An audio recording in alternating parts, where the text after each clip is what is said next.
आपकी मुलाकात हुई, क्या कहा? ठीक है। बिस्मिल्लाहिर्रहमानिर्रहीम।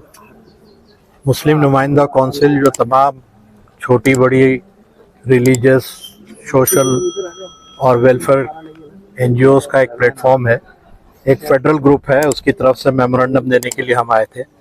हमारी कॉल पर तमाम पॉलिटिकल, सोशल और रिलीजियस ऑर्गेनाइजेशन ने लब्बैक कहा है, वो सब हमारे साथ हैं।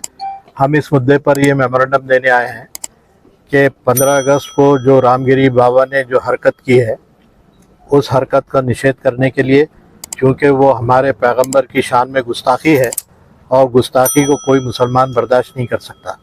मुसलमान भूखा रहेगा, प्यासा रहेगा, जान माल का नुकसान वो खुद बर्दाश्त करेगा, लेकिन रसूल की शान में गुस्ताखी वो बर्दाश्त नहीं कर सकता।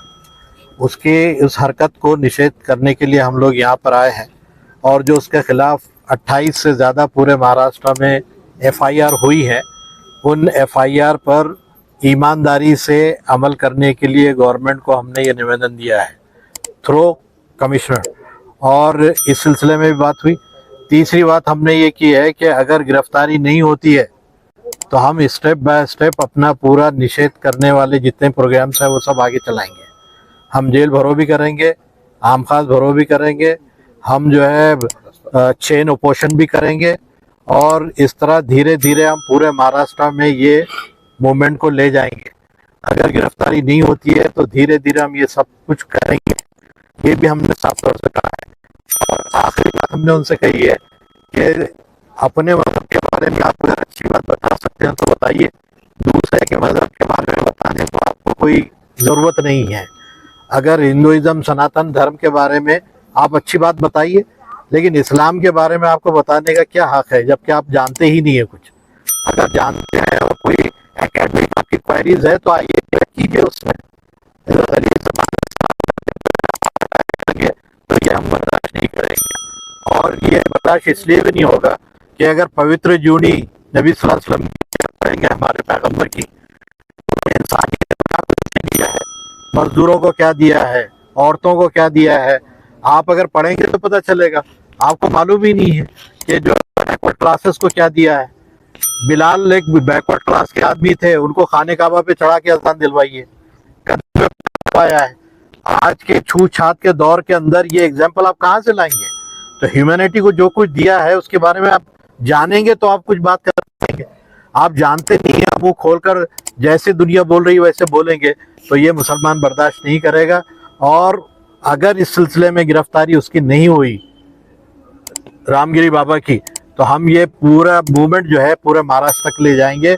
और गवर्नमेंट का भी हम इस मामले में निषेध करते हैं कि यहाँ का जो मुखिया है वही उसकी पुष्ट के ऊपर खड़ा है। वो बोलता है बाल को हाथ नहीं लगाने देंगे। अरे आप क्रिमिनल्स के साथ कैसे खड़े हैं भाई? आप कॉन्स्टिट्यूशनल पोस्ट होल्ड कर रहे हैं, और कॉन्स्टिट्यूशनल पोस्ट होल्ड करने के बाद आप क्रिमिनल का साथ दे रहे हैं। That means you are also criminal. आपको भी क्रिमिनल समझा जाएगा अगर आप क्रिमिनल के साथ खड़े हैं। तो ये हमने साफ साफ कहा है कमिश्नर साहब से, और उन्होंने हमारी बात को सुना और कहा कि हम आगे बढ़ाएंगे और जो कुछ वहाँ से होगा हम आपको कम्युनिकेट करेंगे। कहीं ना कहीं वज़ीर आला के साथ कई सारे ऐसे हिंदू तंजीमों के लोग हैं जो उनकी हिमायत कर रहे हैं। मेरा कहने का मतलब है कि जिसको जो हिमायत करना है करे। आप कॉन्स्टिट्यूशनल पोस्ट होल्ड कर रहे हैं तो आप उसकी गरिमा का साथ ज़रा ख्याल रखिएगा। आप जो है चीफ मिनिस्टर हैं महाराष्ट्र के, आप सिर्फ सनातन हिंदू कम्युनिटी के चीफ नहीं है, या रामगिरी बाबा का जो आश्रम है उसके चीफ नहीं है। आप महाराष्ट्र स्टेट के चीफ हैं। तो आप वो कॉन्स्टिट्यूशनल जो पोस्ट होल्ड कर रहे हैं उसकी गरिमा का ख्याल रखिए और उस हिसाब से जो है सर्व कीजिए अपने मामले। और हमारे साथ भी हिंदू भाई आए हुए, क्या उसमें आपने कुछ मांग की क्या? नहीं, उसमें तो हमने मांग की है गिरफ्तारी की। गिरफ्तारी की मांग हुई, जो ऑफेंस उस पे लगाना चाहिए वो क्या क्या लगाना चाहिए था, लगाया जा रहा है क्या? ये असल में ये जो अभी नए जो कानून बदले हैं क्रिमिनल, उसकी वजह से वो पुलिस भी खुद कंफ्यूज है कि कौन से आर्टिकल लगाएं, क्या करें। अब वो जो है जैसे BNS सभी जो नए जो क्रिमिनल लॉज आए हैं उसकी वजह से वो भी कंफ्यूज है कि कौन से, जैसे 299 उन्होंने लगाया है, 302 लगाया है। अब 302 तो पुराना जो है वो मर्डर केस में था, लेकिन अब उसका जो है लीगल स्टेटस क्या है, वो बाज़ जगह स्टेशंस में, बाज़ पुलिस स्टेशन में कंफ्यूजन ये है कि कौन सा लगाया जाए। तो जो कुछ लगाया है हम कहते हैं कि उसी बुनियाद पर एक्शन लेना कम से कम पुलिस उस पर एक्शन क्यों नहीं ले रही है। इसका मतलब ये है कि इतने FIR होने के बाद भी कोई क्रिमिनल्स यहाँ पे खुला रहेगा और लॉ एंड ऑर्डर का मजाक उड़ाता रहेगा इसी तरह, तो कि कॉन्स्टिट्यूशन की धज्जियां तो खुद गवर्नमेंट उड़ा रही है अपने हाथ से। प्रॉफिट बिल के भी बारे में बताया जा रहा था, तो वो लाना सही रहेगा। हम तो यहाँ पे भी डिमांड किया है हमने कि असेंबली जो है, अब ये असेंबली तो क्या सुनेगी हम नहीं जानते, लेकिन आइंदा आने वाली असेंबली कम से कम जो पॉलिटिकल पार्टीज के लोग हमारे साथ हैं वो कम से कम इस बात की हामी भरेंगे कि आइंदा असेंबली में, आने वाली असेंबली में ब्लास्फेमी एक्ट के तौर पर जो है कोई चीज़ इंट्रोड्यूस की जाए। और जितने महापुरुष, हम ये नहीं कहते हैं कि सिर्फ हमारे मज़हब के महापुरुषों की बात है, तमाम मज़ाहिब के महापुरुषों की हम बात करते हैं कि उनकी इज्जत और उनके डिग्निटी को जो भी हर्ट करेगा उसको तहत, उस लॉ के तहत लाना चाहिए और कड़ी से कड़ी सज़ा देनी चाहिए उसको।